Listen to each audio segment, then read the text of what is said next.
Dalam pemahaman orang Jawa, penguasaan ilmu itu terbagi menjadi dua bagian. Pertama, kronolaku atau melakoni suatu ritual tertentu dan lewat pendidikan secara formal, seperti bersekolah ataupun mondok di padepokan yang dipandegani oleh orang-orang linui di bidangnya. Penguasaan ilmu yang diraih dengan menjalankan suatu ilmu tertentu dengan cara berpuasa ataupun bertapa lewat bimbingan seorang guru atau orang pintar dan ilmu yang didapat lewat pendidikan secara formal. Artinya ketika yang bersangkutan telah dinyatakan lulus akan mendapat beselit atau sertifikat sebagai tanda kelulusannya.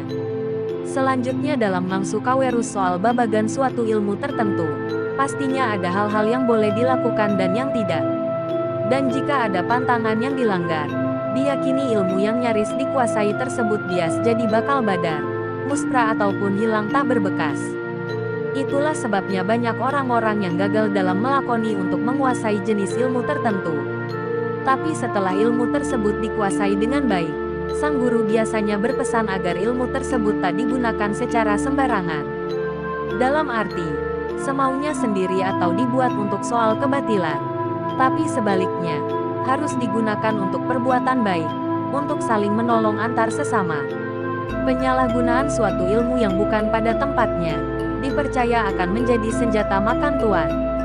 Pemilik ilmu akan terkena ilmu yang dikuasainya. Tapi terlepas dari semua itu, keberadaan dari sebilah pusaka yang dibuat oleh para empu dipercaya sawabnya bisa membantu pemiliknya untuk meraih sesuatu yang menjadi keinginan hatinya. Dan salah satu jenis pusaka yang pamornya sengaja dibuat untuk membantu pemiliknya dalam menggapai kewibawaan, keberanian dan keteguhan hati adalah sebilah keris dengan pamor dadung kepuntir.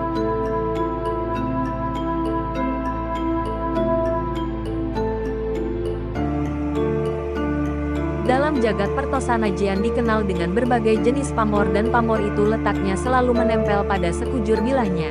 Dan salah satu keris yang terus dicari oleh para orang-orang yang gandrung akan kewibaan dan keteguhan hati adalah keris dengan pamor dadung kepuntir. Keberadaan warisan leluhur tersebut disinyalir sebagai jenis keris yang sepuh atau tua sekaligus utuh atau tidak memiliki ciri apapun. Sekujur bilahnya sempurna. Tidak ada yang cacat dan tergolong keris yang langka lantaran susah dicari duplikatnya. Kembali pada masalah pamor, dadung dalam bahasa Indonesia bisa diartikan tali atau tampar kepuntir, dapat dimaknai dipilin. Pamor dadung kepuntir ada yang menyebut dengan pamor dadung kepelintir. Dijelaskan dalam sejumlah literatur disebut bahwa pamor dadung kepuntir merupakan salah satu motif pamor yang bentuk gambarannya hampir mirip dengan pamor sadasaler atau pamor adek siji. Hanya bedanya, garis pamor yang membujur sepanjang bilah tidak berupa garis biasa, melainkan berupa lukisan pamor yang mirip dengan gambar pintalan tambang atau pilinan tali. Selanjutnya bagi orang yang percaya, mereka beranggapan bahwa tuah pamor dari keris dadung muntir ini bisa menambah kewibawaan, keberanian dan keteguhan hati pemiliknya. Itu sebabnya keberadaan dari tosanaji yang satu ini sampai sekarang masih terus dicari. Tapi seperti keris-keris tua pada umumnya, keberadaan selalu sulit dicari lantaran termasuk keris yang sudah tua dan bukan jenis keris tangguh kamardikan. Artinya dibuat setelah zaman kemerdekaan. Akan tetapi sebaliknya, dibuat sebelum zaman kamardikan dan itu sebabnya keris tersebut sulit ditemukan di pasaran.